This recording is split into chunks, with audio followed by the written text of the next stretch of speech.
దేవుని వాక్యంలో రాయబడింది. కీర్తనల గ్రంథంలో 91వ కీర్తనలో, అతడు నాకు మొరపెట్టగా నేను అతనికి ఉత్తరమిస్తాను, శ్రమలో నేను అతనికి తోడై ఉంటాను. హల్లెలూయా. చాలా ధైర్యం కలిగించే మాట ఇది. మనము మొరపెడితే ఆయనడు, రెండవది శ్రమలో మనకు తోడై ఉంటానని వాగ్దానం ఇచ్చిన దేవుడు ఆయన. హల్లెలూయా. క్రైస్తవ జీవితం అంటే చాలా పోరాటాలు ఉంటాయి.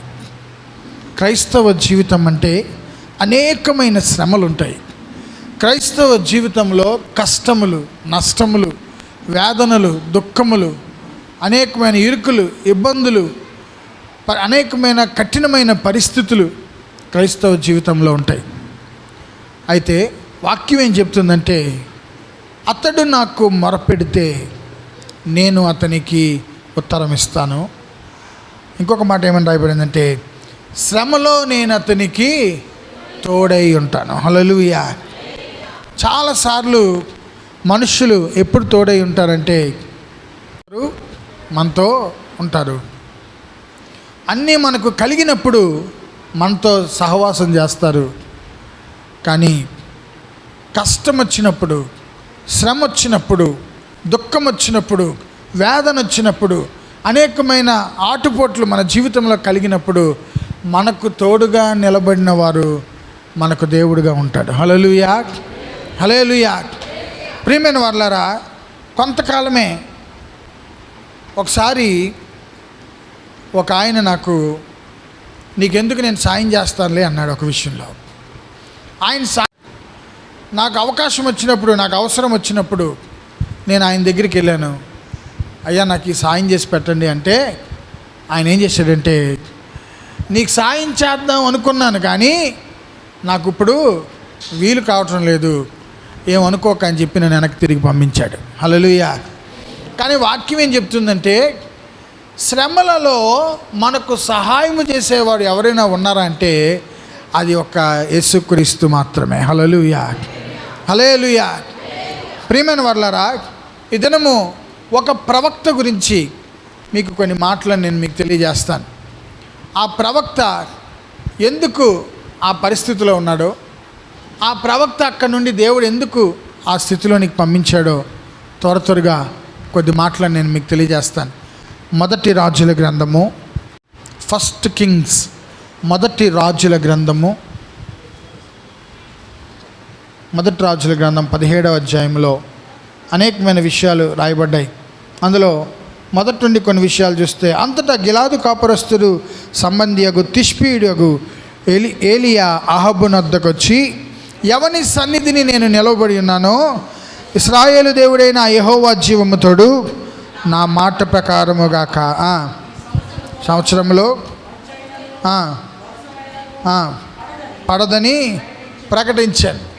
పిమ్మట యెహోవా వాక్కు అతనికి ప్రత్యక్షమై, నీవెచ్చటి నుండి తూర్పు వైపునకు పోయి యొర్దానుకు ఎదురుగా ఉన్న కెరీతు వాగు దగ్గర దాగి ఉండుము, ఆ వాగునీరు త్రాగు, అక్కడ నీకు ఆహారం తెచ్చినట్లు నేను కాకోలమునకు ఆజ్ఞాపిస్తాను తెలియజేయగా, అతడు పోయి యెహోవా సెలవిచ్చిన యొర్దానుకు ఎదురుగా ఉన్న కెరీతు వాగు దగ్గర నివాసము చేశాడంట. హల్లెలూయా.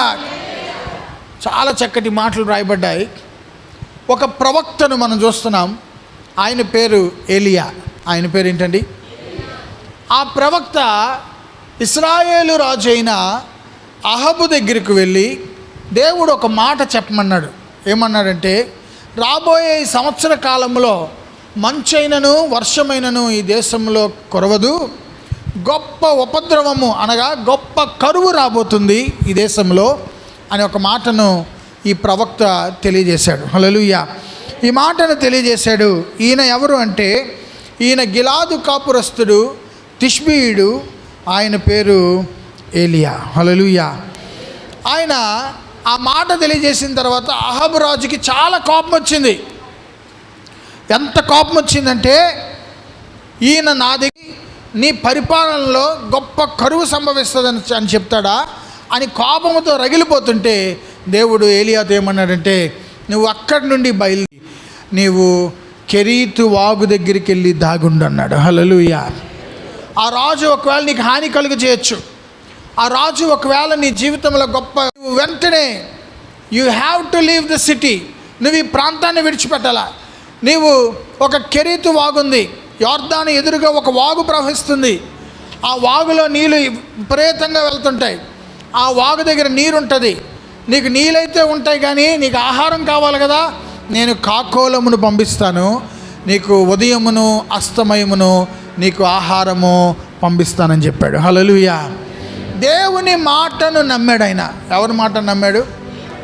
చాలాసార్లు ప్రియులారా, కొన్నిసార్లు మనం ఏం చేస్తామంటే అందరి మాటలు వింటాం, కానీ దేవుని మాట మాత్రం చెప్పండి. వాక్యము మనతో ఏం మాట్లాడుతుందో, వాక్యం మనతో మాట్లాడుతున్న మాటను మనం ఏం చేయాలంటే మొట్టమొదట అనుసరించాలా.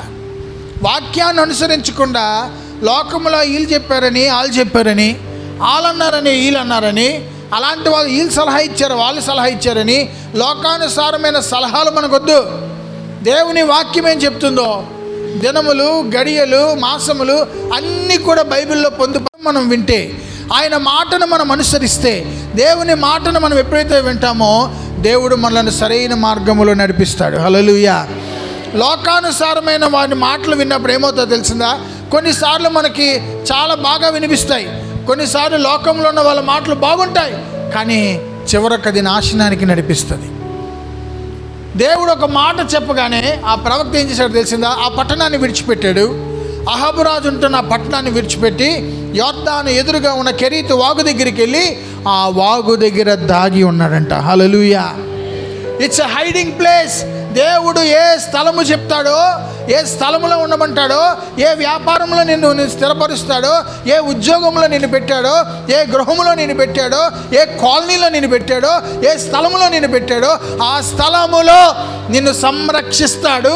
నీకు కావలసినవన్నీ ఇస్తాడు. నీకు కావలసినవన్నీ కూడా నీ దగ్గరికి సమకూరుస్తాడు ఆయన. హల్లెలూయా.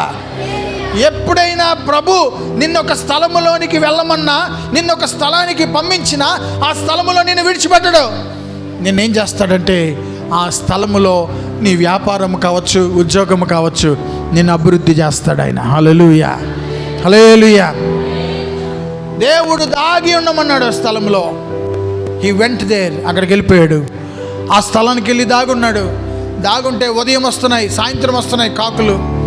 అసలు కాకులు ఏమైనా దొరికితే ముందు అవి తింటాయి, కానీ కాకులు ఏం చేస్తున్నాయంటే ప్రవక్త దగ్గరికి తీసుకొని వెళ్ళి ఆహారాన్ని అందిస్తున్నాయి. దేవునికి స్తోత్రం. చాలా జాగ్రత్తగా విందాం, సమయం లేదు, త్వరగా ముగిస్తాను. ఆ ప్రవక్త దగ్గరికి వెళ్ళి అక్కడ దాగి ఉన్నాడు. తూర్పు వైపునకి వెళ్ళాడు. యొర్దాను ఎదురుగా ఉన్న కెరీతు వాగు దగ్గర ఉన్నాడు. ఆ వాగు దగ్గర అతడి నివాసం వాగు నీరు త్రాగుతూ వచ్చాడంట. హల్లెలూయా. ఏం తాగుతున్నాడంట? ఆ వాగు నీరు తాగుతున్నాడు. ఆ వాగు నీరుతో దాహం తీర్చుకుంటున్నాడు. అతడు రాజుతో ఏం చెప్పాడంటే, అహాబు రాజుతో ఏం చెప్పాడంటే, ఈ దేశంలో మరి వర్షం కురవదు. ఏం కురవదు? ఈ దేశంలో మరి మంచు కురవదు. మీకు గొప్ప కరువు ఉంటుంది. వర్షము కురవకపోతే మీకు పంటలు పండవు. ఆ దేశంలో కరువు రాబోతుందని మాటను ప్రకటించాడు. దేవుడు ఏం చేశాడంటే అతన్ని తీసుకొని వెళ్ళి ఒక వాగు దగ్గర పెట్టాడు. ఎందుకంటే భోజనం అయితే నేను పంపిస్తాను, కానీ నీకు దాహం వేస్తే త్రాగడానికి ఒక ఏరు పారుతుంది, అదే కెరీతు వాగు. దేవునికి స్తోత్రం. మనం ఎక్కడ ఉండాలంటే ప్రతి ఆదివారము మనము ఈ కరువు నుండి తప్పించుకోవాలంటే, అంటే లోకానుసారమైన వాటి నుండి తప్పించుకోవాలంటే మనము ప్రవహిస్తున్న జీవ జలముల యొద్దకు రావాలి. దేవునికి స్తోత్రం. ఆ జీవ జలములు ఎక్కడున్నాయంటే దేవుని సంఘములో. ఆ వాక్యం అనే జీవజలముల ఓట దగ్గరికి మనం రావాలి. ఆ వాక్యము దగ్గరికి వచ్చినప్పుడు, ఆయన సన్నిధికి మనం వచ్చినప్పుడు, ఆయన మనల్ని పెట్టిన ఈ స్థలములోనికి మనం వచ్చినప్పుడు మనకు దాహము తీర్చే దేవుడట. హల్లెలూయా. ఒకసారి యేసుక్రీస్తు ప్రభువారు సుకారు అనే గ్రామానికి వెళ్ళినప్పుడు, సమరయ్య అనే గ్రామంలో, అక్కడ సుకారు దగ్గర సమరయ్య అనే గ్రామం పేరు సమరయ్య.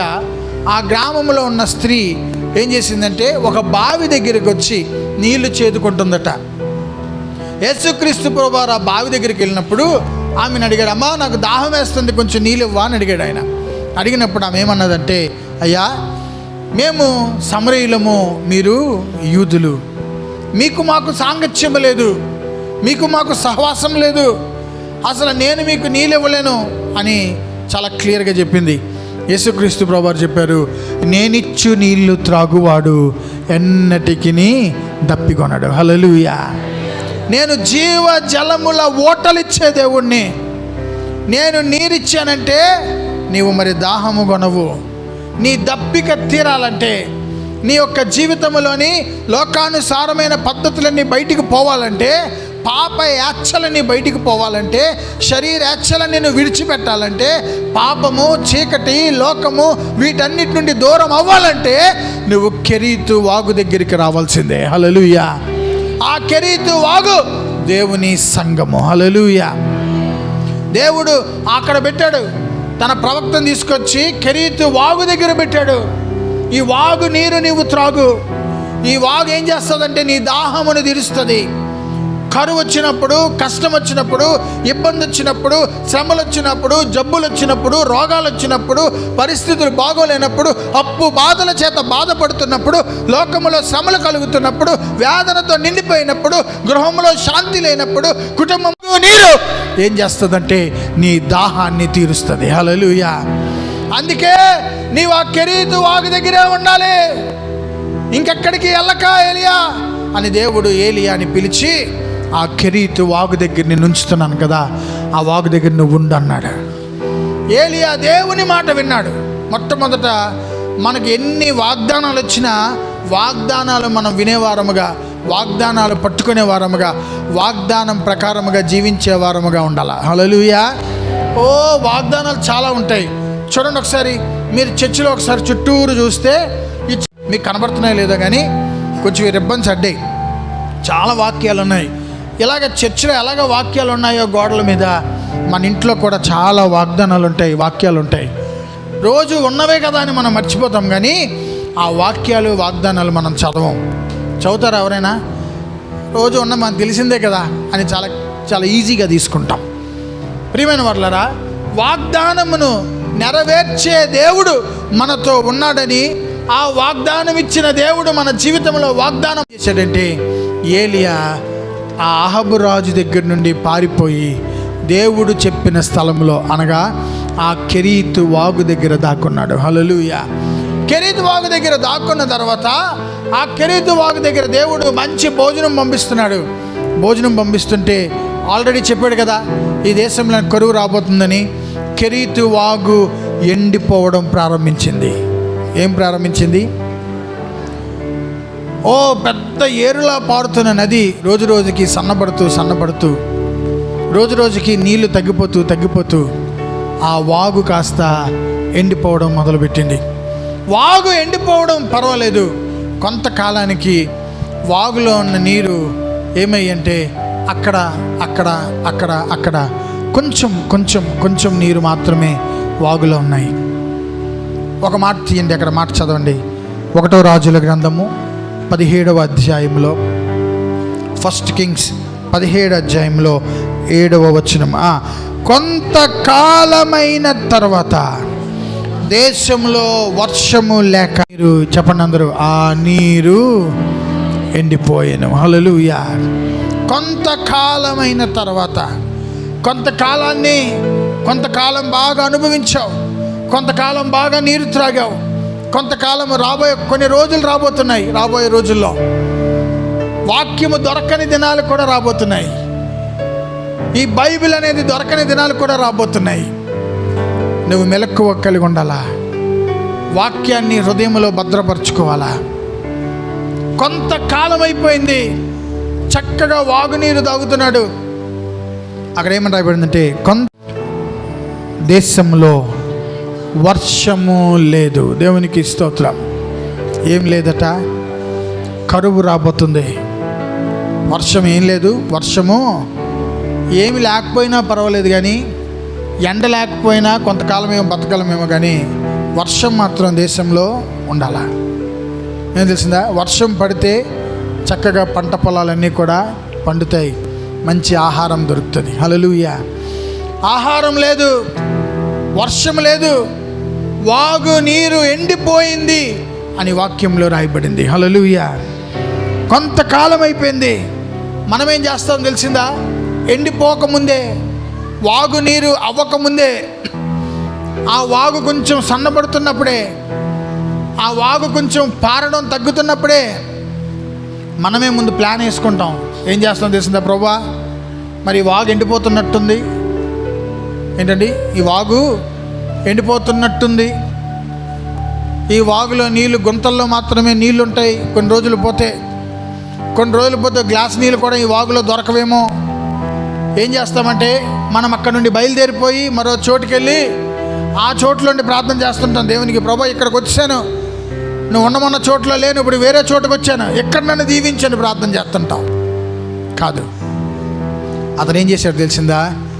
వాగు ఎండిపోయినా, వర్షము లేకపోయినా, వాగులో ఉన్న జీవరాశులన్నీ చచ్చిపోయినా ఆ స్థలములోనే వేచి ఉన్నాడంట. హల్లెలూయా, హల్లెలూయా. మనం కూడా ఏంటి తెలిసిందా? దేవుడు మనల్ని ఏ స్థలములో పెడతాడో ఆ స్థలములో కొన్నిసార్లు కష్టం వస్తుంది, ఇబ్బందులు వస్తాయి, చాలా శ్రమలు వస్తాయి. మనం ఎలాగుండాలంటే సహనము కలిగి ఉండాలి అక్కడ. దేవునికి స్తోత్రం. హల్లెలూయా. నేను ఇంట్లో ఉండలేనండి, నేను ఈ స్థలంలో ఉండలేనండి, నేను ఈ ఉద్యోగం చేయలేనండి, నేను ఈ వ్యాపారం నాకు చేత కాదండి అని చాలామంది సాకులు చెప్తారు. వాక్యం ఏం చెప్తుందంటే, వాగు ఎండిపోతుంది, వర్షం లేకుండా పరిస్థితి ఎలాగొచ్చినా సరే నేను ఎక్కడే ఉంటాను, ఎందుకంటే దేవుడు నన్ను కెరీతు వాగులోనే ఉండమన్నాడు. దేవునికి స్తోత్రం. హల్లెలూయా. హబకుకు రాసిన గ్రంథములో అంటాడు, ద్రాక్ష పళ్ళు ఫలింపకపోయినను, ఒలివ చెట్లు పూయకపోయినను. తీయండి ఒకసారి ఆ మాట.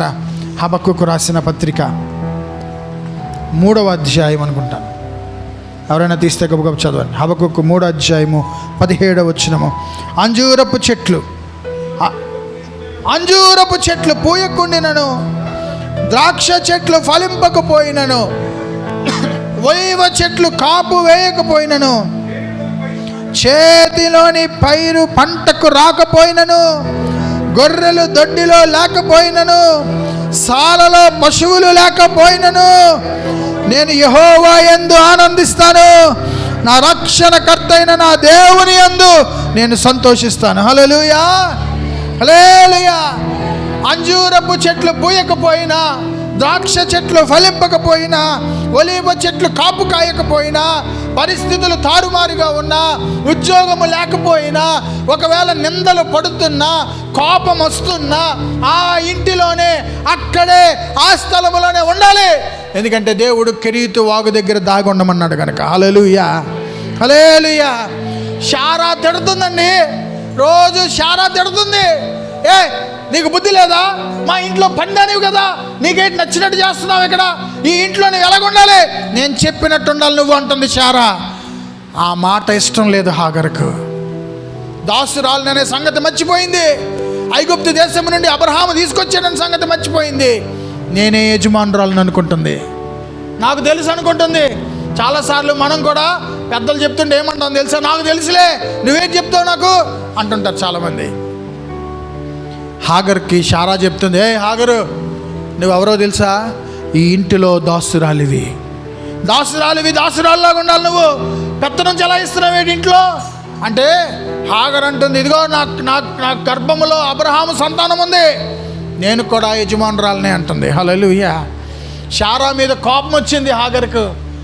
నీ ఇల్లొద్దు, నువ్వొద్దు, నేను వెళ్ళిపోతానని చెప్పి తన గర్భంతో ఉన్న హాగరు, గర్భవతి అయి ఉన్న హాగరు ఇల్లును విడిచిపెట్టింది, ఇంటిని విడిచిపెట్టి అరణ్యములోనికి వెళ్ళింది. అరణ్యములో దేవుని దూత హాగరును దర్శించిందంట. హల్లెలూయా. చేతుల పైకి చెప్పండి, హల్లెలూయా, హల్లెలూయా. ఆ అరణ్యములో హాగరుతో మాట్లాడుతుంది దేవుని దూత. హాగరు, ఎక్కడి నుండి వచ్చావు, ఎక్కడికి వెళ్తున్నావు? నేను ఏ స్థలంలో పెట్టానో ఆ స్థలంలో ఉండు. నేను నిన్ను ఎక్కడ పెట్టానో, ఎక్కడ నాటానో, ఎక్కడ నిన్ను అభివృద్ధి చేస్తానో, ఎక్కడ నిన్ను దీవించబోతున్నా నీకు తెలీదు. నా కార్యాలు నీకు తెలీదు. నేను నిన్ను దీవించాలంటే నేను ఏ స్థలంలో పెట్టానో నువ్వు ఆ స్థలంలో ఉండాలా. దేవునికి స్తోత్రం. హాగర్ ఏం చెప్పాడు తెలిసిందా? నీవు తిరిగి వెళ్ళి శారా చేతి కింద అణిగి ఉండమన్నాడు. బైబిల్ చదవండి, తర్వాత మీకు అర్థమవుతుంది. ఆదికాండంలో రాయబడి ఉంటుంది, గో బ్యాక్. అరణ్యంలో నీకు పని లేదు. ఇల్లు ఎందుకు విడిచిపెట్టొచ్చావు? నేను నిన్ను ఎందుకు తీసుకొచ్చాను తెలిసిందా? ఐగుప్తు దేశం నుండి అబ్రహాము తీసుకొని వస్తున్నప్పుడు నేను నిన్ను ఐగుప్తు దేశం నుండి అబ్రహాం ఇంట్లో ఎందుకు పెట్టాను తెలిసిందా? ఒకరోజు నేను నిన్ను ఆశీర్వదించామని పెట్టాను అక్కడ. హల్లెలూయా. మనకు రాబోతున్న వాటి కొరకు మనం ఎదురు చూడం. ఈరోజు బాగున్నాం లేదో చూసుకుంటుంటాం.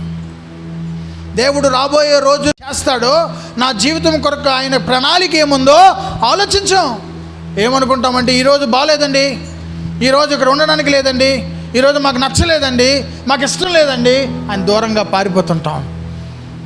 వాక్యం చెప్తుంది, అంజూరపు చెట్లు పూయకపోయినా, ద్రాక్ష చెట్లు ఫలింపకపోయినా, ఒలీవ చెట్లు కాపుకు రాకపోయినా హబక్కుకు అంటున్నాడు, I will rejoice in the lord. నేను దేవుని యందే ఆనందిస్తాను అంటున్నాడు. హల్లెలూయా. ఏమున్నా చెప్పండి, ఏమి ఉన్నా లేకున్నా, అవునా కదా? ఏమున్నా లేకున్నానా, లేదా అన్నీ ఉంటేనేనా? ఏమి ఉన్నా లేకున్నా, ఎవరు నాకు లేకున్నా, ఏమి ఉన్నా లేకున్నా, ఎవరు నాకు లేకున్నా, యేసునందే ఆనందింతును, ఆ యేసయ్యనే ఆరాధింతును. అవును, అందరూ యేసునందే ఆనందింతును, ఆ యేసయ్యనే ఆరాధింతును, ఆనందింతును, ఆరాధింతును. అందరూ గట్టిగా పాడదాం, దేవుని స్తుతిద్దాం. యేసునందే ఆనందింతును, నా యేసయ్యనే ఆరాధింతును,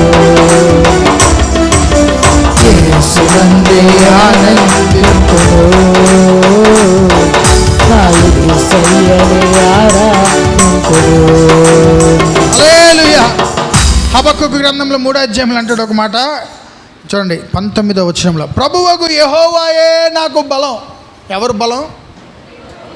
చదవండి అందరి గట్టిగా, ప్రభువగు యెహోవాయే నాకు బలం, ఆయన నా కాళ్ళను లేడి కాళ్ళ వలె చేస్తాడు, ఉన్నత స్థలముల మీద ఆయన నన్ను, అది మర్చిపోవద్దు. దేవుడు ఏం చేస్తాడో తెలియకుండా ప్రభు నీ జీవితంలో కార్యాలు చేస్తాడనే విషయం మర్చిపోయి నేను ఇక్కడ ఉండను, నేను వెళ్ళిపోతాను అంటే అవ్వదు. దేవుడు నేను ఏ సంఘములో పెట్టాడో, ఏ సేవకుల దగ్గర పెట్టాడో, ఏ గృహములో నిన్ను పెట్టాడో, ఏ గృహానికి నిర్వాహకుడిగా, ఏ గృహానికి అధిపతిగా, ఏ గృహమునకు ఏలువాడిగా, ఏ గృహంలో నిన్ను స్థిరపరిచాడో అక్కడ నువ్వు నమ్మకంగా ఉండాలా. దేవునికి స్తోత్రం. You have to be faithful. నువ్వు నమ్మకంగా ఉంటే చాలు, దేవుడు నీ కాళ్ళను లేడి కాళ్ళ వలె చేస్తాడు. ఆఖరి మాట అన్నాడు, ఉన్నత స్థలములపై నిన్ను నిలవబెడతాడు. దేవునికి స్తోత్రం. ఏలియా ప్రవక్త నీరు ఎండిపోతుంది కదా, కాలువలేమో ఆరిపోతున్నాయి కదా, కరువు ఘోరంగా ఉంటుంది కదా, రొట్టె వస్తుంది, మాంసం వస్తుంది, కాకులు తెచ్చి రొట్టెస్తున్నాయి, మాంసం ఇస్తున్నాయి, కానీ నీ తాగడానికి నీళ్లు లేవు. మరి ఈ పరిస్థితుల్లో ఏం చేద్దాం? దగ్గరలో ఏమైనా గ్రామం ఉందేమో, దగ్గరలో ఏమైనా ప్రాంతం ఉందేమో, నీళ్లు దొరికే స్థలం ఏమైనా ఉందేమో, బిస్లరీ బాటిల్ దొరుకుతాయేమో అనుకుంటున్నారేమో చాలాసార్లు. ఏంటండి, ఎవరైనా వాక్యం ఏం చెప్తారేమో, ఎక్కడైనా వినడానికి వెళ్దామని వెళ్తుంటాం. వాళ్ళు కొన్నిసార్లు తప్పుడు బోధలు విని వాళ్ళని అనుసరిస్తాం. జీవితంలో చాలాసార్లు అలాంటి వాళ్ళు దేవుని కూడా విడిచిపెట్టారు. సంఘాన్ని విడిచిపెట్టి ఎవరెవరి దగ్గరికి పరిగెట్టుకొని వెళ్ళి ఆఖరికి ఏమైందో తెలిసిందా? తప్పుడు బోధల్లో పడి నాకు చాలా బాధ అనిపించింది. క్రైస్తవుల ఇంట్లో హల్దీ ఫంక్షన్స్, దేవుని పేరు పెట్టుకొని పసుపు బట్టలు వేసుకొని కుండల్లో పసుపులు వేసి హల్దీ ఫంక్షనా? అది ఎక్కడుంది? ఏంటి సాంప్రదాయం? నీకు వాక్యం ఏం చెప్తుంది అసలు? హల్దీ ఫంక్షన్లు చేసుకుంటున్నావా? హల్దీ అంటే పసుపు ఫంక్షన్లు చేసుకుంటున్నావా? ఎక్కడ బోధ వింటున్నావు నువ్వు? వాక్యం ఏం చెప్తుంది? దేవుణ్ణి అనుసరించకపోతే, వాక్యాన్ని అనుసరించకపోతే, వాక్యానుసారంగా మనం ఉండకపోతే ఆఖరికి మన జీవితాలు నాశనం అయిపోతాయి. జాగ్రత్త. వాక్యం చెప్తుంది ఈ మాట. ప్రభువు నిన్ను ఏ స్థలంలో పెట్టాడో, కెరీతు వాగు దగ్గర ఉండమన్నాడు, అక్కడే ఉంటాను. నీళ్ళు ఎండిపోతాయి, వర్షం రాదు, ఆహారం కూడా కాకులు తేవు, అన్నీ ఆగిపోతాయి, ఆఖరికి నీ ఉద్యోగం కూడా పోవచ్చేమో, అయినా దేవుడు ఉండమన్నాడు ఈ స్థలంలో. ఆ ప్రవక్త ఏం చేశాడు తెలిసిందా? పక్క గ్రామంకి వెళ్దాం, ఎవరినైనా అడుగుదాం, ఓ బాబు ఇక్కడ దగ్గరలో ఏమైనా ఊర్లు ఉన్నాయా, నీళ్ళు ఏమైనా దొరుకుతున్నాయా అని అడిగాడా? అడగలే. దేవుడు చెప్పాడు ఈ కెరీతు వాగు దగ్గర ఉండమని. ఆ కెరీతు వాగు దగ్గరే నీళ్లు లేకపోయినా నమ్మకంగా ఉన్నాడు. దేవునికి స్తోత్రం. హల్లెలూయా. నమ్మకంగా ఉండాలండి. చాలామంది ఇంట్లో మా అత్తగారులాగా అన్నారండి, మా మామయ్య గారులాగా అన్నారండి, లేకపోతే మా తోటికోడలులాగా అన్నదండి, మా చెల్లెలుగా అన్నదండి, మా ఆయనలు అన్నీలుగా అన్నాడండి, మా మరిదిలుగా అన్నాడు. ఏవో రకరకాల మాటలు చెప్తుంటారు వచ్చి. కాదు, కష్టం వస్తుందండి. ఒక మాట అంటారు, ఒక మాట అన్నప్పుడు సహించుకో. దేవుడు నీ కాళ్ళను లేడి కాళ్ళ వలె చేస్తాడు. దేవుడే నీకు బలముగా ఉంటాడు. దేవుడే ఉన్నత స్థలములపై నీ పాదాలు నిలవబెడతాడు. ఎప్పుడంటే సహనం కలిగి ఉంటే. దేవునికి స్తోత్రం. Wait and see that the Lord is good అంటాడు. వేచి చూడు, యెహోవా ఉత్తముడని. రుచి చూడు, యెహోవా ఉత్తముడని నీకు తెలుస్తుంది. ప్రభు నీ జీవితంలో నేను విడిచిపెట్టిన సంగతి నువ్వు మర్చిపోకు. ఆయన నిన్ను ఎన్నడూ విడివడు. నువ్వే స్థలములో ఉంటే ఆ స్థలములో నిన్ను పట్టుకుంటాడు. నువ్వు జారిపోతావేమో, నువ్వు ఎక్కడున్నావో. ఆదాము పడిపోతే, ఆదాము పాపములు ఉండిపోతే, పోయాడులే, పాపములు ఉన్నాడులే అని విడిచిపెట్టలే. మరలా చల్లపోట కిందకి దిగాడండి. మరలా చల్లపోట వచ్చాడండి. మరలా చల్లపోట ఆయన ఆకాశము నుండి మేఘారూఢుడై ఉన్న దేవుడు ఆ చల్లపోట ఏదైనా వనములోనికి వచ్చి, ఏదైనా తోటలోనికి వచ్చి, ఆదామా ఎక్కడున్నావు? What are you doing? ఏం చేస్తున్నావు? ఇదిగో నేను మరలా నీతో మాట్లాడడానికి వచ్చాను అన్నాడు. హల్లెలూయా.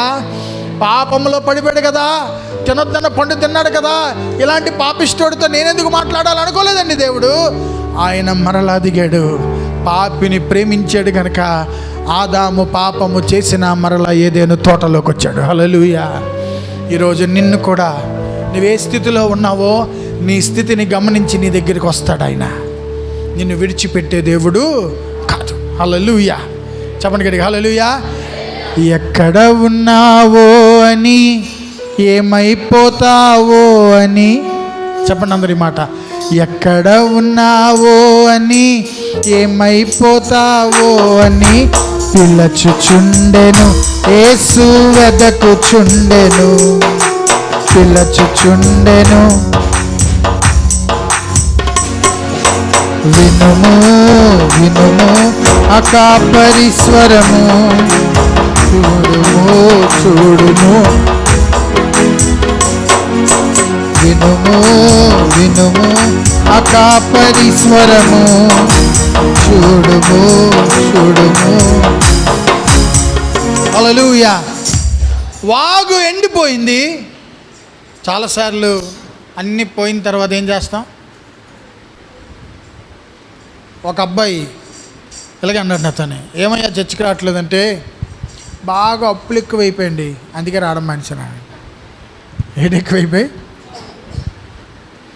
అన్నీ అప్పులైపోయాడు, బాగా అప్పులైపోయాడట. దేవుని సందుకు రావడం మానేశాడట. ఎందుకు అప్పులైపోయాయి అంటే, సంఘానికి రాకుండా 6 నెలలు ఊరి మీద తిరుగుతూ ఏవో వీళ్ళు బెట్టింగ్లు ఇవేవి ఆడి అప్పులు చేసాడట. ఆఖరికి ఇప్పుడు దేవుని సన్నిధి విడిచిపెట్టాడు. చూసారా, చాలాసార్లు చాలా దుర్భరమైన పరిస్థితులు వస్తాయి మన జీవితంలో. అయిపోయింది. వాగు ఎండిపోయిన తర్వాత దేవుని వాక్కు ప్రవక్తకు వచ్చింది. దేవునికి స్తోత్రం. హల్లెలూయా. ఎండిపోకముందు గాబరపడి స్టెప్స్ తీసుకోకూడదు. ఏంటండి, వాగు ఎండిపోకముందు నీకు నచ్చిన ఆలోచనలు ఆలోచించుకొని దేవుడు నాకు ఇది చెప్పాడండి, దేవుడు నాకు అది చెప్పాడండి అని ఎక్కడ తెలిసిందా? ముందే మనం ఇష్టానుసారంగా ఏవో ఆలోచనలు పెట్టుకొని అక్కడికి వెళ్ళిపోదాం, ఎక్కడికి వెళ్ళిపోదాం, అది చేద్దాం, ఇది చేద్దాం, ఓ ఇంకేదో చేద్దామని ఉబ్బలాటం ఆలోచనలు ఉండకూడదు. ఏం చేయాలి తెలిసిందా? అతడు నాకు మొరపెట్టగా, చెప్పండి మన మూలవాక్యం, అతడు నాకు మొరపెట్టగా నేను అతనికి ఉత్తరం ఇచ్చేదను, శ్రమలో నుండి నేను అతనిని, చెప్పండి, శ్రమలో నేను అతనికి తోడై ఉంటాను. తర్వాత మాట అతన్ని నెక్స్ట్ మాట అతన్ని విడిపించి గొప్ప చేస్తాను. దేవునికి స్తోత్రం. హల్లెలూయా. వాగెండిపోయింది, వాగెండిపోవాలి, అప్పుడే దేవుని వాక్ వస్తుంది నీ దగ్గరికి. వాగు ఎండిపోతే దేవుని వాక్యం బయటకు వస్తుంది. వాగు ఎండిపోతే దేవుని వాగ్దానం వస్తుంది. వాగు ఎండిపోతే పరిశుద్ధాత్మ దేవుడు నీతో మాట్లాడతాడు. ఆ ప్రవక్తతో అప్పుడు కొంతకాలమైన తర్వాత ఆ దేశంలో వర్షము లేక వాగు నీరు ఎండిపోయెను. హల్లెలూయా. వాగు నీరు ఎండిపోతే, పరిస్థితులన్నీ దిగజారిపోతే, నీ ఆ జీవితం ఎందుకని నీవు అనుకుంటున్న సమయంలో దేవుని వాక్యము నీతో మాట్లాడుతుంది. ఏలియా ప్రవక్తతో దేవుని వాక్కు మాట్లాడుతుంది. ఏమంటాను చదవండి ఇప్పుడు. అంతటా యెహోవా వాక్కు అతనికి ప్రత్యక్షమై ఇలాగూ సెలవిచ్చింది. హల్లెలూయా. సామెతల గ్రంథం 24వ అధ్యాయంలో రాయబడి ఉంటుంది. సామెతల గ్రంథం 24వ అధ్యాయంలో 10వ వచనంలో రాయబడి ఉంటుంది. శ్రమ వస్తుందండి. శ్రమ వచ్చినప్పుడు, కష్టం వచ్చినప్పుడు మనం భయపడకూడదు. అందుకే రాయబడి సామెతల గ్రంథం 24వ అధ్యాయంలో, గట్టి చదవండి ఎవరైనా. శ్రమ దినమున నేను కృంగిన ఎడల నీవు చేతకాని వాడు అయిపోతావని వాక్యం చెప్తుంది. హల్లెలూయా. శ్రమ వస్తుంది, కష్టం వస్తుంది, వేదన వస్తుంది, దుఃఖం వస్తుంది. ఈ శ్రమలలో నీవు నేను కృంగిపోకూడదు. శ్రమలలో దేవుని కొరకు నిలవబడాలా. శ్రమలలో దేవుడు నాకు తోడుగా ఉన్నాడని, నా శ్రమలలో నాకు సహాయం చేసే దేవుడని, నా శ్రమలలో వాగ్దానం ఇచ్చాడని నమ్మి ఆయన కొరకు నీవు, అందుకన్నాడు శ్రమ దినమున నీవు కృంగిపోకూడదు, శ్రమ దినమున నీవు పడిపోకూడదు. శ్రమలు వచ్చినప్పుడు, కష్టం వచ్చినప్పుడు ఆ శ్రమలు నీకు ఆనందముగా, ఆ శ్రమలో నేను దేవుని యందు ఆనందిస్తాను. హల్లెలూయా. ద్రాక్ష పండ్లు పూయకపోయినను, ఒలీవ చెట్లు కాపు కాయకపోయినను, అంతా నిస్సారమైపోయిన, గొర్రెలో దొడ్డిలో గొర్రెలు లేకపోయినను నేను దేవుని యందే ఆనందిస్తాను. ఎందుకో తెలుసా? నా శ్రమలన్నిట్లో కూడా నా ఆనందము, నా అతిశయము నా దేవుడే. హల్లెలూయా.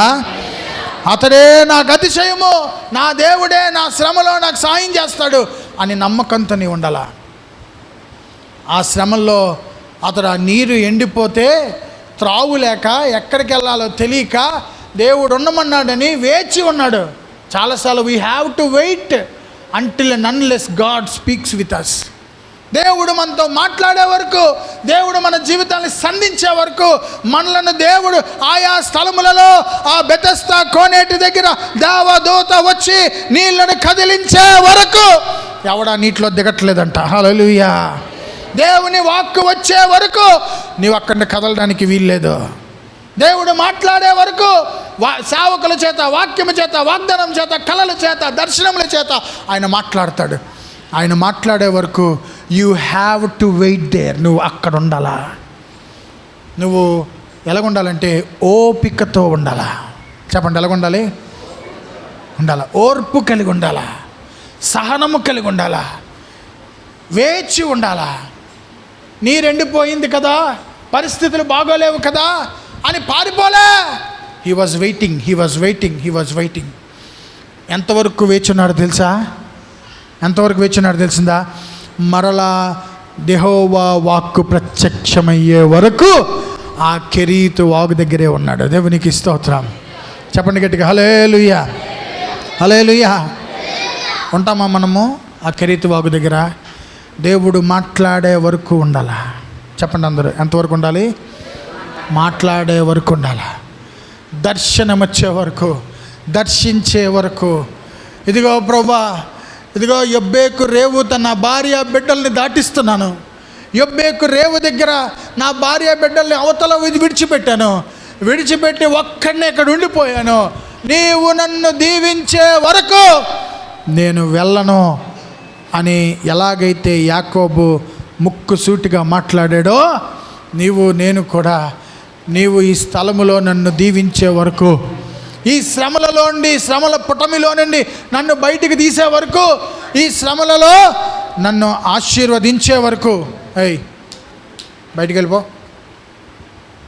ఈ శ్రమలలో ఆశీర్వదించే వరకు నేను వెళ్ళను, నేను ఇక్కడే ఉంటాను అని చెప్పి ఆయన ఏం చేశాడు తెలిసిందా? ఈ శ్రమలలో నుండి బయటకు దేవుడు నన్ను తీసుకొచ్చే వరకు అక్కడ ఉంటానని అతడు ఆ వాగు దగ్గర వేచి ఉన్నాడంట. హల్లెలూయా. వెయిట్, చాలాసార్లు ఆగాలక్కర్లేదా?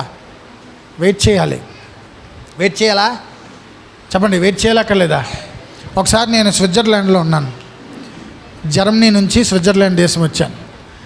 ఆ స్విట్జర్లాండ్ దేశంలో ప్రతి రైల్వే స్టేషన్లో ఒక గంట స్తంభం ఉంటుంది. అంటే గంట స్తంభం అంటే అంత పెద్ద ఉండదు. ప్రతి రైల్వే స్టేషన్లో ఒక క్లాక్ టవర్ అంటారో మరి ఏదంటారు, అది ఒక క్లాక్ టవర్, పెద్ద వాచ్ ఉండి ఒక స్తంభంలా ఉంటుంది. దాన్ని ఏమంటారంటే ట్రఫ్ పంక్ట్ అంటారు. ట్రఫ్ పంక్ట్ అంటే మీటింగ్ పాయింట్. ఎవరికి తెలియకపోయినా మనం ఆ వాచ్ ఉన్న ప్లేస్లో కలుద్దామంటే అందరూ అక్కడికి వచ్చి ఉంటారు. నేను ఒకసారి స్విట్జర్లాండ్ దేశంలో నుండి బయలుదేరి వెళ్తున్నాను. ఒక ఆయన ఏమన్నాడంటే, నేను పలానా స్టేషన్లో పలానా వాచ్ ఉన్న ప్లేస్లో ఉంటాను నీ కొరకు అన్నాడు. నేను మన విజయనగరం, విశాఖపట్నం, మన భారతదేశం ట్రైన్లు కదా, 12 గంటలకు వస్తుంది ట్రైన్. అంటే ఎన్ని గంటలకు వస్తుంది? 12 అంటే 1 గంటకు వస్తుంది. ఒక్కొక్కసారి ట్రైన్ 2 గంటలకు వస్తుంది. అలాగే అనుకొని నేనేం చేశానంటే, ట్రైన్ అతను ఏమన్నాడంటే 11:04 ట్రైన్ అన్నాడు. ఎన్ని గంటలకి? నేను 11:04 బయలుదేరాను ఇంటి దగ్గర. ఎన్ని గంటలు బయలుదేరాను? నడుచుకొని 11:04 బయలుదేరాను. ఆ ట్రైన్ 11:04 వచ్చి వెళ్ళిపోయింది. నాకు తెలీదు. నేను 11:12 వెళ్ళాను స్టేషన్కి. ఆ ట్రైన్ కొరకు నిల్చొని చూస్తున్నాను. అక్కడ ఉన్న ఒక అతను అడిగితే అతను అన్నాడు, ఇది ఎప్పుడో వెళ్ళిపోయిందండి ట్రైన్ అన్నాడు. అయ్యో, మరి నేను ఈ ట్రైన్ కొరకే టికెట్ కొన్నాను సార్ అంటే, ఆ టికెట్ డబ్బులు పోయినట్టే, ఇంకో టికెట్ కొనుక్కొని ఇంకో ట్రైన్కి వెళ్ళండి అన్నాడు. అక్కడ వెయిట్ చేస్తున్నాడు అక్కడ ఒక అతను ఏం చేశాడు తెలిసిందా? 1 నిమిషం ఆ ట్రైన్ వెళ్ళిపోయిన 1 నిమిషమే ఉన్నాడట. ట్రైన్ వెళ్ళిపోయిన 1 నిమిషం తర్వాత అతను ఇంటికి వెళ్ళిపోయాడు. నేను ఇంకో ట్రైన్ ఎక్కి దిగి అక్కడికి వెళ్ళి నిల్చున్నాను. అతనికి ఫోన్ చేశాను. అతను ఏమన్నాడంటే, నీ కొరకు ట్రైన్ వెళ్ళిపోయిన తర్వాత ఒక 5 నిమిషాలు నీ కొరకు చూశాను, నువ్వు రాలేదు, దిగలేదేమో నాకు తెలీదు, నేను నా ఇంటికి వెళ్ళిపోయాను అన్నాడు. మళ్ళీ నేను వెనక్కి తిరిగి ఇంకో ట్రైన్ బుక్ చేసుకొని వెనక్కి తిరిగి వెళ్ళాను. అతనికి కళ్ళలేకపోయాను. ఎందుకు చెప్తానంటే, చాలాసార్లు సమయము చాలా విలువైనది. దేవునికి స్తోత్రం. మనకు సమయం విలువ అస్సలా తెలీదు. అంటే పచ్చిగా ఏమంటారంటే, we don't have time sense. మనకు టైం సెన్స్ ఉండదు. సమయం వృధాగా ఊరికినే ఈ రోజంతా అలాగా లేజర్గా ఉంటాం, కానీ ఈరోజు చేయాల్సిన పని ఈరోజు చెయ్యం. అందుకే మన జీవితాల్లో చాలా పోగొట్టుకుంటాం. దేవునికి స్తోత్రం. హల్లెలూయా. ఎంత టైం అయిపోతున్నా, నీళ్ళు ఎండిపోయినా, పరిస్థితులు బాగోకపోయినా దేవుడు మాట్లాడతాడని వేచి ఉన్నాడు. హల్లెలూయా. ఎవరు మాట్లాడతారు? నీళ్ళు ఎండిపోయాయి అయినా పర్వాలేదు, ఎవరు మాట్లాడాలి నాతోని? చెప్పండి, ఎవరు నాతో మాట్లాడాలి? దేవుడు నాతో మాట్లాడాలి. అప్పుడు దేవుని వాక్కు వచ్చిందంట. హల్లెలూయా. దేవుని వాక్కు వచ్చి ఏమందంటే, చదవండి, ఒక మాట రాయబడింది. దేవుని వాక్కు వచ్చి 17వ అధ్యాయంలో దేవుని వాక్కు వచ్చిందట.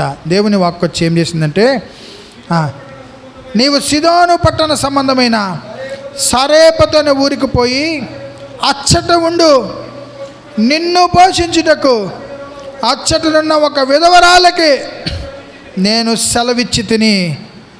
చదవండి. అందుకతడు లేచి సారేపతునకు పోయి పట్టణపు గవిని యొద్దకు రాగా, ఒక విధవరాలు అచ్చట కట్టెలు ఏరుచుండుట చూచి ఆమెను పిలిచాడు. దేవునికి స్తోత్రం.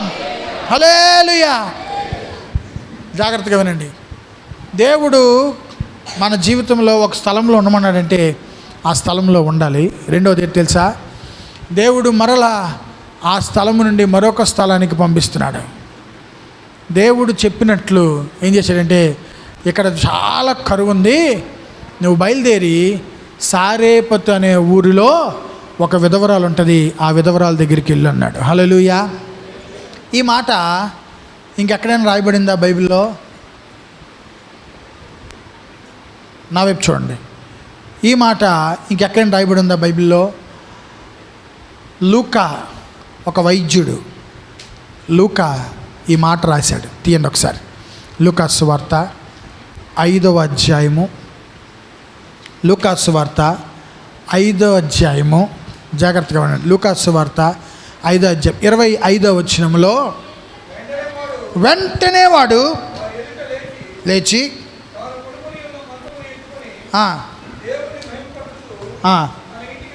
కాదండి, ఆ మాటనా? లూకా సువార్త 5వ అధ్యాయమేనా? ఒక్క నిమిషం. Matthew, mark, Luke. లూకా సువార్త 5వ అధ్యాయంలో రైట్, క్షమించండి, 4వ అధ్యాయము, క్షమించండి 5 కాదు, 4వ అధ్యాయము 25వ వచనంలో, ఏలియా దినములయందు 3 ఏండ్లు 6 నెలలు ఆకాశము మూయబడి దేశమందంతటను గొప్ప కరువు సంభవించినప్పుడు ఇశ్రాయేల్లో అనేక మంది విధవరాళ్ళు ఉన్నారు, కానీ ఏలియా సీదోనులోని సారేపతను ఊరిలో ఉన్న ఒక్క విధవరాలు యొద్దకే కానీ మరి ఎవరి యొద్దకు పంపబడలేదు. దేవునికి స్తోత్రం. చూసారా, సీదోను పట్టణంలో సారేపతులో చాలామంది విధవరాళ్ళు ఉన్నారా లేరా? చాలామంది ఉన్నారు. కానీ దేవుడు ఏ విధవరాల్ని నిర్ణయించాడో ఆ విధవరాలింటికే పంపించాడు. దేవునికి స్తోత్రం. ఎవరు శ్రమలో ఉన్నారో, ఎవరు కష్టంలో ఉంటారో, ఎవరు దేవుని కొరకు జీవిస్తారో, ఎవరు ఒక మంచి బుద్ధులు కలిగి ఉంటారో వాళ్ళ దగ్గరికే ప్రభు తన కార్యాలను, తన యొక్క కృపను పంపిస్తాడు. హల్లెలూయా, హల్లెలూయా. నిన్న ఉదయం సాక్షి పేపర్ వచ్చింది. మీకు ఎవరికైనా పేపర్ వస్తే మాకు ఇంటికి సాక్షి వేస్తాడు. ఫస్ట్ పేపర్ తెరిస్తే కళ్ళు చెదిరిపోయిన ఫోటోలు ఉన్నాయి ఫస్ట్ పేపర్లో. నిన్న ఉదయం భారతదేశ సంపన్నుడు అనంత్ అంబానీ పెళ్ళయింది. ఈరోజు కొత్త న్యూస్ వచ్చింది. అతని ఫ్రెండ్స్ అందరికీ మనిషికి 5 కోట్ల రూపాయలు విలువ చేసే వాచీలు పంచాడంట ఫ్రీగా. ఎంత పిచ్చిందో ఏంటందో అర్థం అవ్వలేదు. మనిషికి 5 కోట్లట ఒక వాచీ విలువ. అందరూ ఒకలాంటి వాచే పెట్టుకున్నారు. ఫ్రెండ్స్, అతని ఫ్రెండ్స్, క్లోజ్ ఫ్రెండ్స్కి. ఇన్ని రోజులు పెట్టి జియో సిమ్ వాడుతున్నాం, మన పెళ్ళికి కూడా పెళ్ళలేదు. హల్లెలూయా కదండి. చాలామంది అలాగే బాధపడుతుంటారు కదా. జియో సిమ్ వాడినంత మాత్రాన్ని పెళ్ళికి వెళ్ళడం. దేవునికి స్తోత్రం. హల్లెలూయా. మనం కూడా కుబేర్లు అవ్వాలి. మనకి లోకంలో సంపద ఎంత ఉన్నా, చూసారా, అనంత అంబానీకి సంపద ఎంత ఉన్నా మనిషి ఎంత ఉన్నాడు? సంపద ఎంత ఉందో మనిషి కూడా అంతే ఉన్నాడు. ఆ మనిషికి ఉన్న అతిపెద్ద ప్రాబ్లం ఏంటో తెలిసిందా? Chronic asthma. అతనికి ఏముంది తెలుసా జబ్బు? Chronic asthma. ప్రపంచంలో ఉన్న వైద్యులందరూ అతని మీద ప్రయోగాలు చేశారట, మందులు. అందుకే అంత లావయ్యాడట. చూసారా, మనకి ఎంత ఉన్నా అవేం లెక్కలోనికి రావు. మనం ఎంత అనుకువగా ఉన్నామో, దేవుని కొరకు మనము జీవిస్తున్నామో లేదా అనేది ప్రభు చూస్తాడు. హల్లెలూయా. నీ ధనము, నీ అందము, నీ చందం చూడ్డు దేవుడు. అవునా కదా? నీకు మేడమిద్దులున్నా, నీకు అందచందమున్నా, నీకు మేడమిద్దులున్నా, నీకు అందచందమున్నా, కనుమూయు కాలం ఒక రోజు ఉన్నదని మరువబోకు అన్నా. కనుమూయు కాలం ఒక రోజు ఉన్నదని మరువబోకుమన్నా. నీకు మేడమిద్దులున్నా, నీకు ఆస్తిపాస్తులున్నా, నీకు మేడమిద్దులున్నా, నీకు ఆస్తిపాస్తులున్నా, కనుమూయు కాలం ఒక రోజు ఉన్నదని మరువబోకుమన్నా, కనుమూయు కాలం ఒక రోజు ఉన్నదని మరువబోకుమన్నా. హల్లెలూయా. ఎంత ఉన్నా దేవుని దగ్గర మనము అతిశయించకుండా ఉండాలా, తగ్గించుకొని ఉండాలా. అప్పుడే ప్రభు మనల్ని హెచ్చిస్తాడు. హల్లెలూయా, హల్లెలూయా. సారేపతు విధవరాల దగ్గరికి, అక్కడ మాట రాయబడిన లోకా రాశాడు, ఎంతోమంది విధవరాలు ఉండిరి కానీ ఆ దేశంలో సిదోనులో ఉన్న విధవరాలు చాలామంది ఉన్నారు కానీ సారేపతులో ఉన్న ఆ విధవరాలనే దేవుడు ఎందుకు ఎంచుకున్నాడు? ఎందుకు ఎంచుకున్నాడండి? చాలామంది ఉన్నారు ఈ ఊర్లోని, మీ కాలనీలోని, మీ వీధిలోని, కానీ నిన్నే ఎందుకు ప్రభు పిలిచాడంటే God has a plan on your life. నీ జీవితం పట్ల దేవునికి ఒక ప్రత్యేకమైన ఉద్దేశం ఉంది. హల్లెలూయా. Why me? చాలాసార్లు అనుకుంటాం, వై మీ, నన్నే ఎందుకు?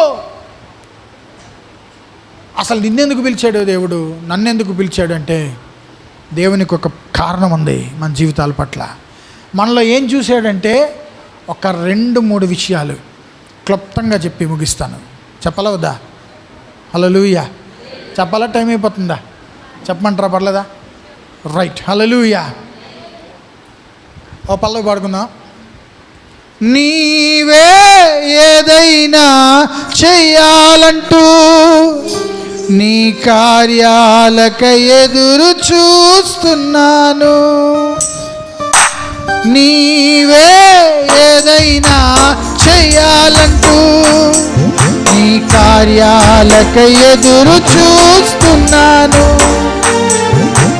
తప్పక చేస్తావని నిన్ను నమ్మి, తప్పక చేస్తావని నిన్ను నమ్మి నీ ముఖముపై దృష్టి ఉంచినానయ్యా, నీ ముఖముపై దృష్టి ఉంచినానయ్యా. అద్భుతం చేయుమయ్యా నా జీవితంలో, నిన్నే నమ్మి ఉన్నానేసయ్యా. అద్భుతం చేయుమయ్యా నా జీవితంలో, నిన్నే నమ్మి ఉన్నానేసయ్యా. నిన్నే నమ్ముకున్నాను. నీ వంటి వారు ఎవరయ్యా? నిన్నే పాడమా స్వరమెత్తి. నీ వంటి వారు అద్భుతం చేయుమయ్యా నా జీవితంలో, నిన్నే నమ్మి ఉన్నానేసయ్యా. అద్భుతం చేయుమయ్యా నా జీవితంలో.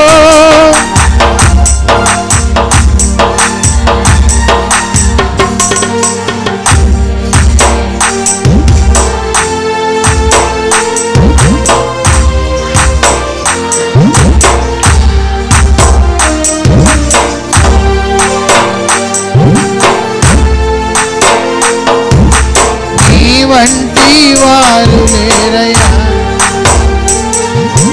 నిందలు అవమానాలు సహించుకుంటూ నీ రెక్కల నీడనే ఆశ్రయించాను. నిందలు అవమానాలు సహించుకుంటూ నీ రెక్కల నీడనే ఆశ్రయించాను. నీ వాగ్దానములను చేతపట్టి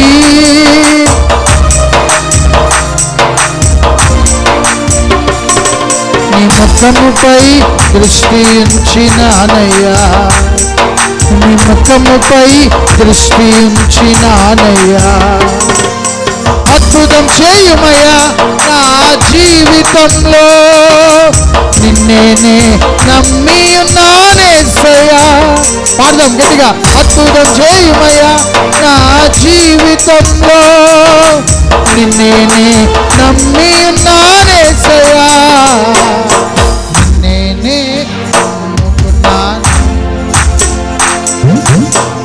వంటి వారు ఎవరయ్యా? నిన్నే నేను నమ్ముకున్నాను, నీ వంటి వారు లేరు, నీ వంటి వారు లేరయ్యా.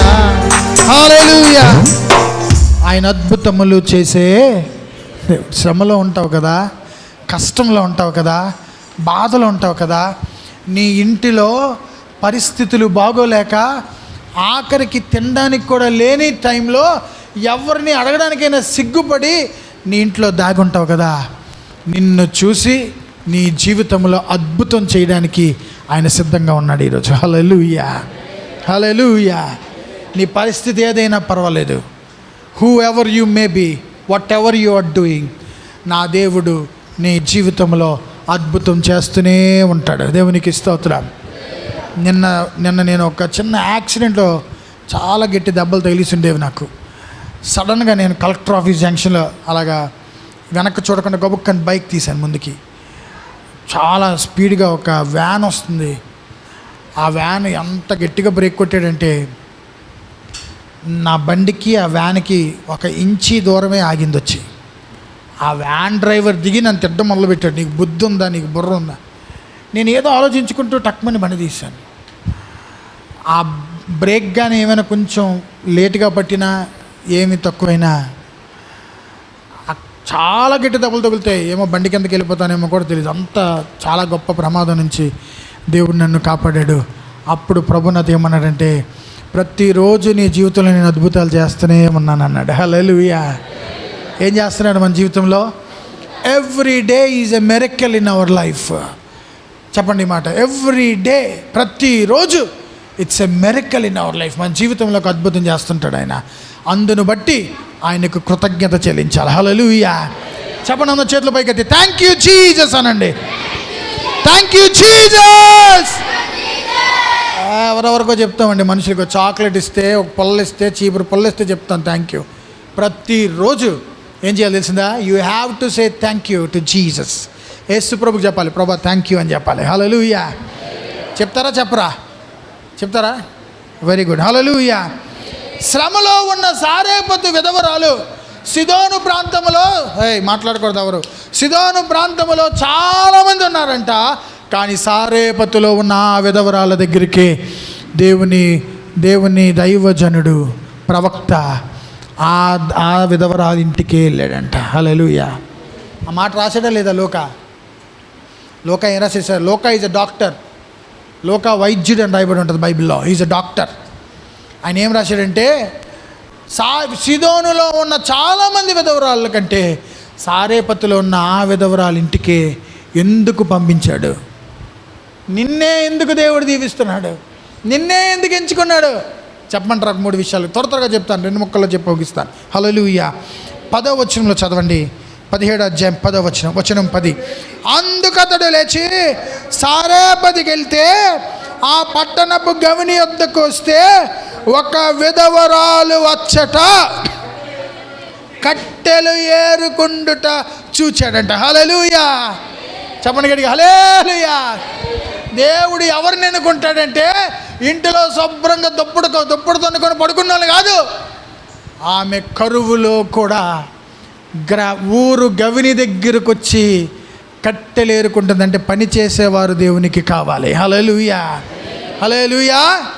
ఎవరు కావాలి తెలుసా దేవునికి? ఎవరు కావాలి? సోమరిపోతులు కాదు, శుభ్రంగా తిని పడుకున్న వాళ్ళు కాదు దేవునికి కావాల్సింది. దేవునికి ఎవరు కావాలంటే, దేశం కొరకు, మనుషుల కొరకు, కుటుంబం కొరకు బాధ్యత కలిగి పని చేసి, నేను పని చేశాను కనుక ఈరోజు నేను భోజనం చేస్తున్నాను సంతృప్తిగా జీవించిన వాళ్ళు కావాలి. హల్లెలూయా. అందుకే వాక్యం రాయబడి, పనివాడు జీతమునకు పాత్రుడు. హల్లెలూయా.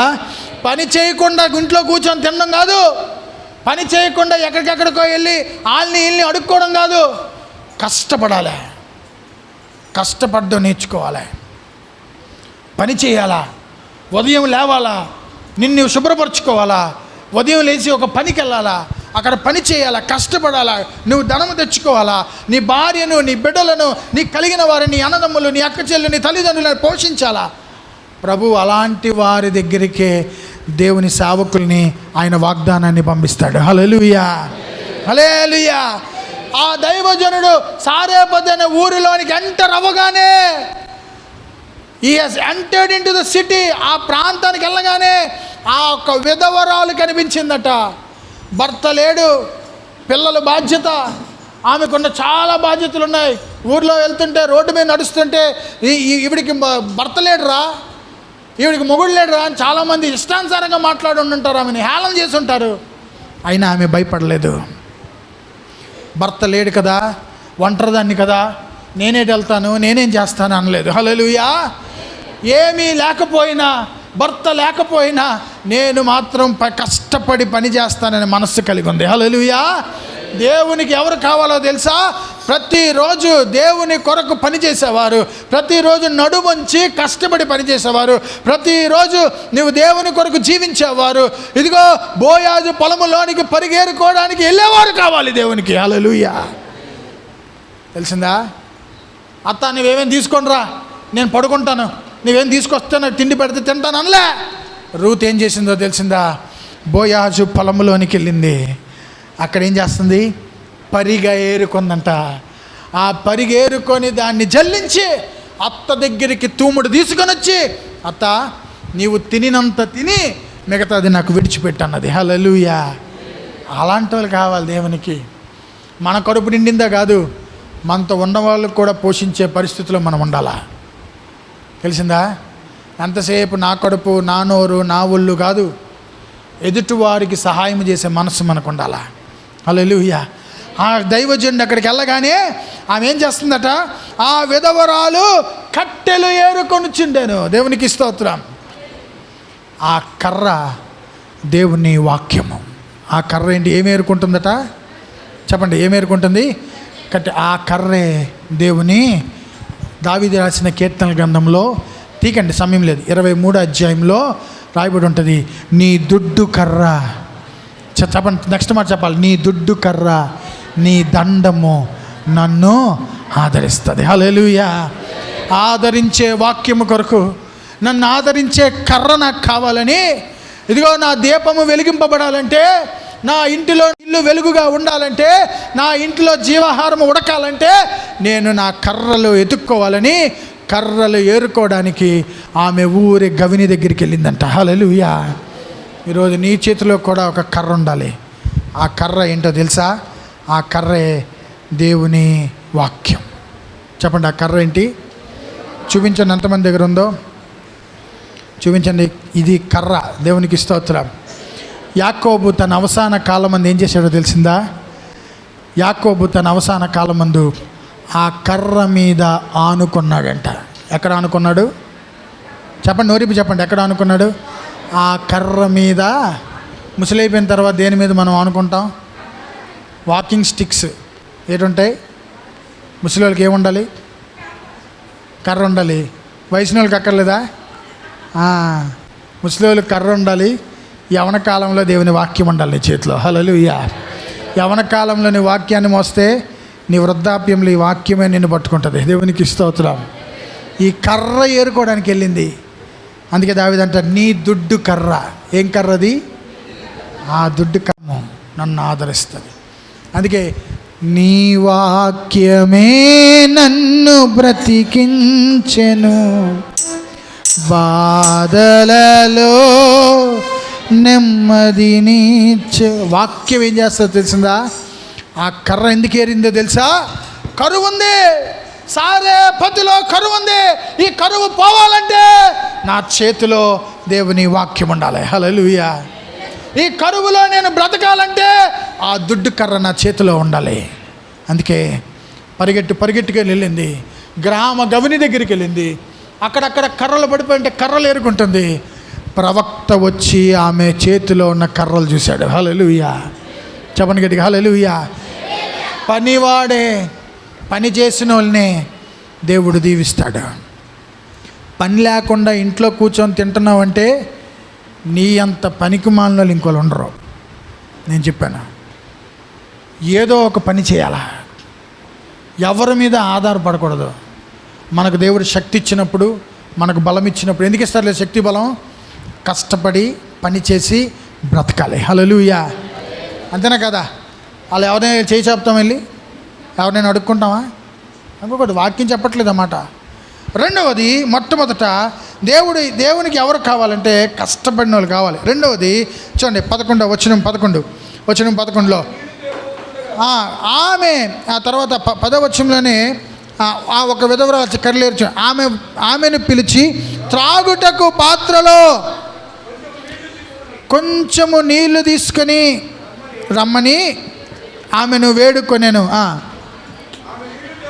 ఆమె నీరు తేబోచుండగా అప్పుడు ఆమెను మరలా పిలిచి ఆమె నీళ్లు తేబోచుండగా, రెండవ మాట హల్లెలూయా, ఏం చేస్తుందట? ప్రవక్త అడగగానే నీళ్ళు ఉన్నాయా? ఎవరికి నీళ్ళు లేకొచ్చాడు? ఏలియాకే కెరీతు వాగు దగ్గరే నీళ్ళు. ఎక్కడ నీళ్ళు చెప్పండి, నోరిపి అందరూ. కెరీతు వాగు దగ్గరే నీళ్ళు. సారేపతిలో ఉంటాయా? సారేపతిలో ఉంటాయా? కెరీతు వాగే ఎండిపోయింది. కరువు చాలా ఘోరంగా ఉంది, కఠినంగా ఉంది కరువు. ఆ కరువులో ఆ నీళ్లు ఎండిపోయిన పరిస్థితిలో ఏదైందో తెలుసా? ఆమెను ఏమడుగుతున్నాడంటే, అమ్మ నాకు కొంచెం నీళ్ళు తీసుకొని రమ్మన్నాడట. హల్లెలూయా. ఆమె నీళ్లు తేవడానికి వెళ్ళిందంటే ఆమె దాచుకున్న కొంచెము నీళ్లు కూడా దేవుని సేవకులకి ఇచ్చింది. దేవునికి స్తోత్రం. లోబడే జీవితం ఉండాలా. సేవకులు మాట్లాడినప్పుడు, దేవుడు మాట్లాడినప్పుడు లోబడాలా. సడన్గా దేవుడు అబ్రహామును పిలిచి ఏమన్నాడు తెలిసిందా? ఏమన్నాడు తెలిసిందా? అబ్రహామా, నీ ఇల్లును, నీ తండ్రి ఇంటి వారిని, నీకున్న సమస్తాన్ని విడిచిపెట్టు. అన్నీ విడిచిపెట్టి నువ్వేం చేయాలి తెలిసిందా? నేను చూపించబోవు దేశానికి వెళ్ళన్నాడు. హల్లెలూయా. అబ్రహాం ఏం చేశాడు తెలిసిందా? దేవుని మాట విని ఆయన మాటకు లోబడి దేవుడు చెప్పినట్లు చేశాడు. హల్లెలూయా. ఈరోజు నీవు కూడా మాట వినాలా. ఏం వినాలా చెప్పండి? మాట వింటేనే, లోబడితేనే దేవుడు నిన్ను ఆశీర్వదిస్తాడు. అందుకే సమూయేలు గ్రంథంలో రాయబడి ఉంటుంది 25వ అధ్యాయంలో, పొట్టేలు క్రొవ్వు అర్పించుట కంటే మాట వినుటయే శ్రేష్టము. హల్లెలూయా. ఏం వినాలి? మాట వినాలా. ప్రభు ఏం కోరుకుంటున్నాడు తెలుసా నీ దగ్గర? నువ్వు ఆయన మాట వింటావని. చాలామంది చర్చికి వస్తాం, ఏం చేస్తాం? వింటున్నట్టు యాక్టింగ్ చేస్తారు. ఏం చేస్తారు మీరు? వింటున్నారా నిజంగా? చెప్పండి. బుర్ర ఎలాగనట్లేదు కదండా. యాక్టింగ్ చేయకూడదు, వినాలా. దేవునికి స్తోత్రం. రెండవది మాట వినాలి. సమయం లేదు, ముగిస్తున్నాను. మూడవది చదవండి, అక్కడ మాట రాయబడింది 11వ వచనంలో. ఆమె నీళ్లు తాబోచుండగా అతడు ఆమెను పిలిచి, నాకొక రొట్టె ముక్క నీ చేతిలోని తీసుకొని రమ్మని చెప్పాను. అందుకు ఆమె, నీ దేవుడని యెహోవా జీవముతోడు తొట్టెలో పట్టెడు పిండి, బుడ్డిలో కొంచెము నూనె నా యొద్ద ఉన్నవే కానీ అప్పమొక్కటైనను లేదు. దేవునికి స్తోత్రం. నా దగ్గర ఏమున్నాయి తెలుసా? నా తొట్టెలో కొంచెము, చెప్పండి ఏంటుందట? పిండి. దేనికి పిండి? రొట్టెలు. మా తొట్టెలో కొంచెం పిండి ఉంది, మా యొక్క బుడ్డిలో కొంచెము నూనె ఉంది. హల్లెలూయా. ఈ ఆఖరి కాలంలో, ఈ కడవరి దినాల్లో ఆ రొట్టె అనే వాక్యం మన ఇంట్లో ఉండాలి. ఆ నూనె అనే పరిశుద్ధాత్మ అభిషేకం మనం పొందుకోవాలి. అప్పుడే పరలోక రాజ్యానికి నీవు నేను వారసులంగా అవుతాం. దేవునికి స్తోత్రం. హల్లెలూయా. ఆ రొట్టె ఏంటంటే నేనిచ్చు, ఆయన నేనే జీవాహారం అని అన్నాడు. హల్లెలూయా. అవునా కదా? హల్లెలూయా. ఏంటండి? ఆయనే ఎవరు? I am the living bread. నేనే జీవాహారం అంటే I am the living bread. నేనిచ్చు రొట్టెను తింటే మరి అన్నిటికీ వాడు ఆకలిగా ఉన్నాడు. హల్లెలూయా. ఆ రొట్టె నీ ఇంట్లో ఉండాలా. రొట్టె అంటే ఆ రొట్టె దేవుని వాక్యము, ఆయన శరీరము. హల్లెలూయా. ఆ రొట్టె ఆమె ఏం చెప్తుందంటే, అయ్యా మా ఇంటిలో కొంచెము పిండి ఉంది, ఆ పిండితో కొంచెము రొట్టెలు చేసుకుందామని ఇదిగో కొంచెం బుడ్డిలో కొంచెం నూనె ఉంది, ఆ నూనె ఆ రొట్టెల మీద వేసి కాల్చుకుందామని కొంచెం ఉందయ్యా మా ఇంట్లో అంటుంది. హల్లెలూయా. మనమేది ఏం చేస్తాం తెలిసిందా? మా ఇంట్లో కూర చెప్పండి, పాస్టర్ గారు ఇంటికి వస్తే మా ఇంట్లో కూర ఏంటి ఈరోజు వండలేదండి, మా ఇంట్లో రొట్టె లేదు, నూనె లేదు, మాకు ఇల్లే లేదనిస్తామేమో. ఎందుకంటే ఊరు గవిని దగ్గర కలిసింది కదా, ఊరిలో కలిసిందనుకో, ఇంటి దగ్గర కలిసిందనుకో, అమ్మ ఇదనా మీలు అని అడుగుతాడు. ఇప్పుడు ఎక్కడ కలిసింది ఈవిడ? ఊరు అవతల. అమ్మ ఏటమ్మా మీ ఇంట్లో ఏమైనా ఉన్నాయంటే, మా ఇంట్లో మాకు ఇల్లే లేదండి, జగనన్న మాకు ఇల్లే ఇవ్వలేదండి అని చెప్పేస్తుంటారు. హల్లెలూయా. ఇల్లు కాదు, ఆమె అంటుంది ఏంటో తెలిసిందా? మా దగ్గర రొట్టె ఉంది. మా దగ్గర ఏముంది? ఆ రొట్టె దేవుని వాక్యమునకు సాదృశ్యం. హల్లెలూయా. మేము నూనెను కలిగి ఉన్నాం. ఆ నూనె ఏంటో తెలుసా? ఆ నూనె పరిశుద్ధాత్మను మేము కలిగి ఉన్నాం. దేవునికి స్తోత్రం. నువ్వు లోకంలో ఎన్ని కలిగి ఉన్నా పరిశుద్ధాత్మ దేవుడు నీలో లేకపోతే, దేవుని ఆత్మని నీవు పొందుకోకపోతే, పరిశుద్ధాత్మ దేవుణ్ణి నువ్వు అనుభవించకపోతే నీవు పరలోక రాజ్యమునకు వారసుడువు కాదు. హల్లెలూయా. కనుక ప్రభువును కలిగి ఉండాలా. లోకములో ఎన్ని కలిగి ఉన్నా you have to have Jesus in your life. నీ జీవితంలో యేసుని నువ్వు కలిగి ఉండాలా. కనుక శ్రమలలో కష్టం వచ్చినా నువ్వు ఎప్పుడు దీవింపబడతావంటే, నువ్వు మొట్టమొదటి ఏం చేసిందట? ఆమె మొట్టమొదటి పని చేసింది, రెండవది లోబడింది, మూడవది ఏం చేసిందంటే దేవుని వాక్యాన్ని కలిగి ఉంది. కనుక ప్రభు ఆమెను దీవించాడు. హల్లెలూయా. కరువు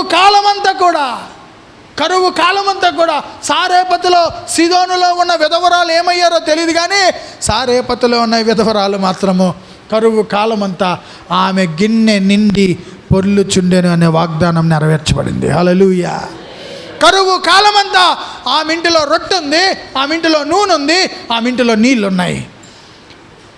ఎంతమంది మరి ఆమె ఇంటికి వెళ్ళారో తెలియదు, కానీ సారేపతిలో ఉన్న ఒక్క విధవరాల్ని మాత్రం దేవుడు ఆశీర్వదించాడు. హల్లెలూయా. నీవు కూడా లోబడగలిగితే, నీవు కూడా దేవుని మాట వింటే, నీవు కూడా దేవుని కొరకు బ్రతికితే, నీవు కూడా పని చేసి కష్టపడితే దేవుడు నిన్ను నీ కుటుంబాన్ని కూడా దీవిస్తాడు. అట్టి కృపతో ప్రభు మిమ్మల్ని దీవించునుగాక. ఆమె తల్ల వంచుకుందాం, కళ్ళు మూసుకుందాం, ప్రార్థన చేసుకుందాం.